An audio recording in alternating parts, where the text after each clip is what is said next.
Mire, voy con un tema muy importante, delicado, pero de verdad es información útil. Siempre decimos, a nosotros no nos va a pasar, a mí nunca me va a pasar. Ya tuvimos casos aquí en Sonora, hemos hablado de este tema, no es algo nuevo, es algo que se está dando desde hace mucho tiempo, después de todo este tema de Teuchitlán en Jalisco, pues han salido a la luz testimonios y toda esta estrategia de modus operandi de pues personas que se han dedicado a reclutar, muchos sí, pues en contra de su voluntad, otros testimonios han salido que ha sido por voluntad propia, pero muchas personas engañados pues y que los ganchos que se han obtenido es a través de redes sociales para poder tener un trabajo, te ofrecen un trabajo, un sueldo atractivo y resulta de que no es lo que esperabas. ¿Cómo operaban? Bueno, a través de acuerdo a lo que se ha investigado en centrales de autobuses y de ahí, bueno, son prácticamente llevados en contra de su voluntad a otros puntos, menos a lo que les ofrecieron. Yo invité esta mañana a José Manuel Acosta porque es muy conocedor del tema, es fundador de Sonora Cibersegura y vamos a platicar con él. Si usted tiene alguna duda, póngame Cibersegura y por supuesto que ahorita le vamos a poner por acá o vamos a poner su comentario. José Manuel, muy buenos días, gusto de saludarte. Muy buenos días, Karina, para ti y todo tu público. Gracias. Coméntanos, pues, qué caso y qué ha puesto en la mira este tema del reclutamiento. Yo he escuchado y he leído, José Manuel, algunos de los empleos que se ofrecen, pero coméntanos, por favor, qué debemos de tener en cuenta y considerar, sobre todo ahora con este caso y este presunto centro de reclutamiento y exterminio en Teuchitlán. Los jóvenes, los principales, bueno, que están cayendo en este tema y que están siendo víctimas, pues, de este tipo de delitos. Bueno, Karina, es importante mencionar que en el estado de Sonora, a través de Sonora Cibersegura, en lo que va del año tenemos 3 reportes de casos específicos de intentos de reclutamiento por parte de supuestos grupos del crimen organizado. 2 casos son de la ciudad de Hermosillo y uno de Ciudad Obregón, en Cajeme. Y bueno, 2 de estos casos estas supuestas ofertas de empleo fueron contactados a través de plataformas de videojuegos, específicamente Free Fire y Roblox, y el otro a través de redes sociales. Entonces es importante tener en cuenta esto porque cada vez hay más niños, niñas y adolescentes jugando en estas plataformas de videojuegos. Algunos son de batalla, algunos son muy violentos. Entonces el crimen organizado aprovecha la preferencia de estos jóvenes por videojuegos en donde se ejerce la violencia para ofertar este tipo de supuestos trabajos, ¿no? También es importante mencionar que en lo que va del año tenemos 73 reportes de fraude cibernético relacionado con ofertas de empleo. Si bien aquí es difícil identificar cuáles de estos casos estuvieran relacionados con el crimen organizado, bueno, pues es una muestra de que es una situación constante y presente en el estado de Sonora y por la cual hay que tener muchas precauciones para disminuir el riesgo de ser una víctima más. O sea, 73 reportes de fraudes cibernéticos donde te dijeron, te ofrezco un superempleo y no era así, y además 2 casos de personas que fueron reclutadas, engañadas. Fueron intentos de Intentos, reclutamiento, ¿no? Ajá. en el caso de los 2 casos de Hermosillo y uno de Ciudad Obregón. En los 3 casos fueron jóvenes varones entre 15 y 18 años, en donde directamente se les ofrecía este tipo de trabajo para pertenecer a grupos del crimen organizado. A ver. Afortunadamente ninguno cayó en la trampa Uh-huh. y bueno, pues pudieron darse cuenta a tiempo en conjunto con nosotros porque nos reportaron los casos para ayudarles a verificar si las supuestas empresas o las ofertas donde les ofrecían este empleo pues eran genuinas.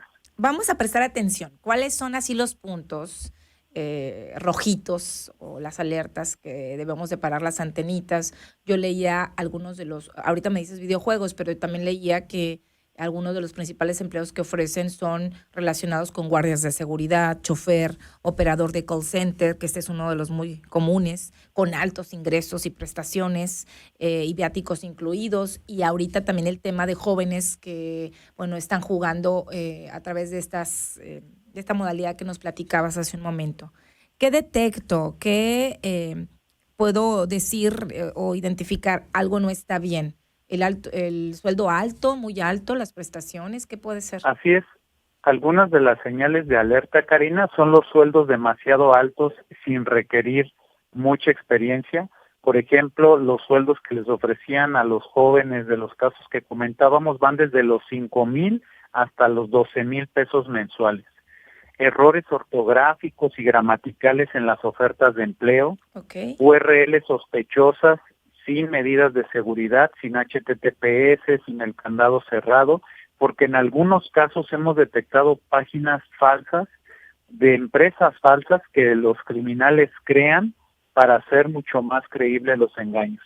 También si las direcciones que nos envían redireccionan a otros sitios no oficiales, la falta de detalles sobre el empleo, citas en lugares poco transitados o masivos, Ajá. que ofrecen también pagar el transporte para asistir ya sea a la entrevista o ya ocupar el puesto de trabajo que le ofrecieron.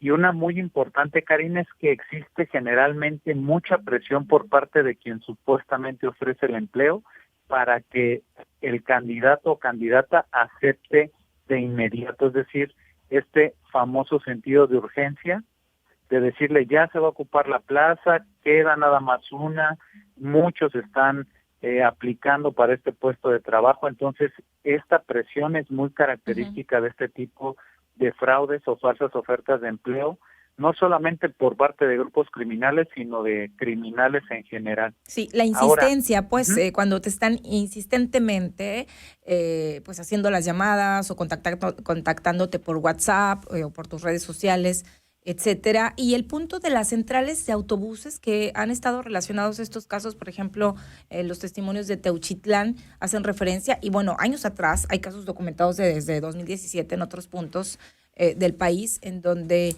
los recogen en centrales de autobuses. Esto también, que por cierto no se ha hecho ningún anuncio de operativos especiales o algo tras estas denuncias o casos. así es, Karina. Desafortunadamente, como comentamos generalmente, el límite es la imaginación de los criminales. Entonces, este tipo de modus operandi donde los citan ya sea en centrales de autobuses, en aeropuertos también, y donde pasan a recogerlos, esto lo hacen, como te comentaba, en lugares o muy concurridos o donde hay gente de manera masiva, ¿no? Como este tipo de centrales de autobuses, Para dar ahí los seguridad. recogen y los transportan ya al lugar donde los van a tener retenidos o retenidas. Uh-huh. Para dar seguridad, ¿no? Supongo también, de mire, es un espacio Exacto. público, etcétera. Sí, generan confianza a través de este tipo de técnicas. Por ejemplo, tuvimos un caso el año pasado en donde a una joven le pagaron el boleto de avión. Le hicieron una transferencia por varias decenas de miles de pesos Sí.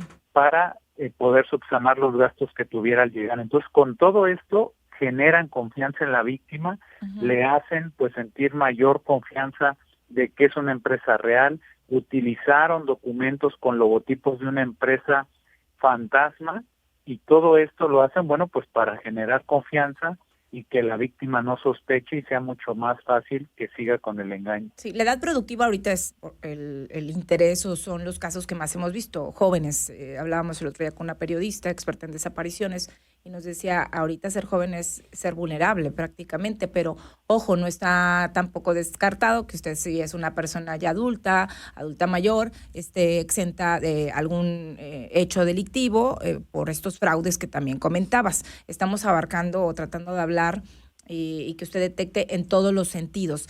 Papás, mamás, tutores que tienen hijos, algunos casos que hemos documentado también y que hemos hablado y que hemos dado a conocer, pues generalmente los jóvenes se ponen de acuerdo entre ellos porque se van de 4, de 5, de 2, hemos visto algunos casos, y no dicen nada a sus papás, a sus mamás, entonces se habla que pudieran haber sido desaparecidos o no localizados, y resulta de que se fueron con una promesa de este tipo de empleos. Es importante hablar con nuestros hijos de estos temas y que estén también los papás involucrados y de estas alertas, que tengan conocimiento de estas posibles señales de alerta, pues, que podemos detectar. Por favor, José Manuel. Así es, Karina, sin lugar a dudas, la mejor recomendación es tener un vínculo de confianza cercano con nuestra hija o hijo, para que en caso de que se les presente una de estas situaciones, tengan la confianza de acercarnos a nosotros y podernos compartir esta información, ¿no? Y poder prevenir para no llegar a situaciones tan graves como ya hemos tenido en años anteriores aquí en el estado de Sonora, donde incluso jóvenes, 2, 3 se desplazaron a otras ciudades del país, precisamente movidos por estas falsas ofertas de empleo, ¿no? Entonces, es muy importante este vínculo de confianza con nuestras hijas e hijos para que en dada una situación de emergencia puedan contarnos antes de que se desplacen, antes de que actúen y sean una víctima más de dentro de las estadísticas. También hay que denunciar en las plataformas digitales estas falsas vacantes o falsas ofertas de empleo. Nosotros hemos encontrado falsas ofertas de empleo en plataformas como LinkedIn, como OCC, como en Computrabajo, con muchos datos bien especificados y que terminan siendo un fraude también. Entonces, muy importante estar alertas, formarnos y capacitarnos de manera al menos básica para reconocer este tipo de fraudes, contactar directamente a las empresas que supuestamente están ofreciendo el trabajo, investigar a profundidad si esta empresa existe, llamar a los teléfonos oficiales y preguntar si realmente están ofreciendo estas vacantes. Y muy importante, no compartir datos personales ni sensibles y no realizar pagos antes de asegurarse que la empresa, la oferta sean genuinos y no hay riesgo de que sea un fraude. Sí, ¿me escuchas, José Manuel? Sí. Que pensé que se había cortado la llamada. Me parece importante, muy importante todo esto. Es como la información básica que debemos de tener. Recuerde que la información es poder. La información, a lo mejor usted escuchando esto de José Manuel, que es experto en temas de ciberseguridad, él ya nos ha hablado de este tema. No es algo nuevo, lamentablemente, pero sale esto a relucir o con mayor impacto después de este caso de Teuchitlán. La autoridad, José Manuel, ya sabe cómo está operando y posiblemente después de esto a lo mejor vengan otras nuevas modalidades de cómo generar ese gancho para reclutar. Probablemente vengan otras cosas que, pues, porque son muy innovadoras, ¿eh? De pronto no las identificas si es real, si es mentira, si es un gancho. Y bueno, hay que estar atentos de lo que está ocurriendo porque a cualquiera nos puede pasar y es importante que usted tenga esta información. Mira, Merari García desapareció el 20 de mayo de 2024 en Zapopan, Jalisco, cuando salió de su casa buscando una mejor calidad de vida para su familia. Su hermana, identificada como RM Prima en Facebook, narró que a Merari le ofrecieron un jugoso sueldo de una agencia, negando la versión de algunos medios de comunicación que indican que la joven aceptó un empleo que implicaba cortar fresas. O sea, ella sí fue por una agencia, lo aclaró la familia. Una agencia la contrató ofreciendo un atractivo sueldo. Yo le dije que no se creyera de eso, que era imposible, pero no fue corte de fresa durazno, como dicen las noticias periodísticas. Ella y yo convivíamos con mi mamá, ella tenía su propia familia. Esto, bueno, es como, aunque la familia encontró algunas pertenencias en este rancho Izaguirre allá en Jalisco, pues Merari, le encontraron los tenis de Merari, una Biblia y su maleta en el rancho Izaguirre. Bueno, todavía no se da, la familia no la da por muerto, obviamente se están esperando las investigaciones. Saco este caso y para cerrar, José Manuel, porque de pronto puede existir una persona que se aferre y diga, no, es que quiero creer que sí es cierto este empleo. Entonces, de verdad, insistir en que usted tenga mucho cuidado con lo que le ofrecen y tome a consideración todo lo que está diciendo José Manuel para evitar pues un fraude o este tema de reclutamiento pues a través de, pues sobre todo, como ya veíamos, del crimen organizado que pudiera darse.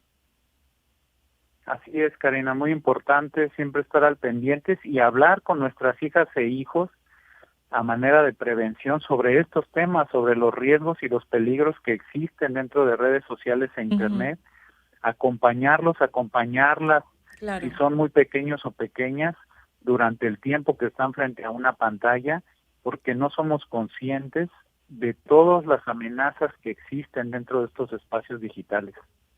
Bien, pues ahí está. ¿Algo más que quieras agregar? A veces yo le digo a la gente, pues contacta a los expertos. José Manuel siempre está dispuesto y en ocasiones, pues los hijos a veces no escuchamos a los padres, pero cuando otra persona más nos da este tipo de información, a lo mejor ahí sí creemos y nos ponemos más atentas. Entonces, no sé si te puedan contactar para alguna duda a través de tu Facebook, de tus redes sociales, en caso de que alguna persona esté pasando por alguna situación o quiera informarse aún más de este tema. Sí, claro, Karina, pueden buscarnos en Facebook, Instagram y X como Sonora Cibersegura y Niñez sin Pantallas, y con mucho gusto vamos a atenderlos o atenderlas en cualquier duda que puedan tener. Que luego hablamos de esta iniciativa de eliminar, bueno, más bien de regular los teléfonos en los planteles educativos, ¿te parece? Claro que sí, Karina. Sale. Te mando un abrazo. Gracias, José Manuel Acosta. Igualmente. Gracias. Excelente día. Igualmente. Fundador de Sonora Cibersegura, sí, con C. Búsquelo, váyase a Facebook, dele like, sígalo.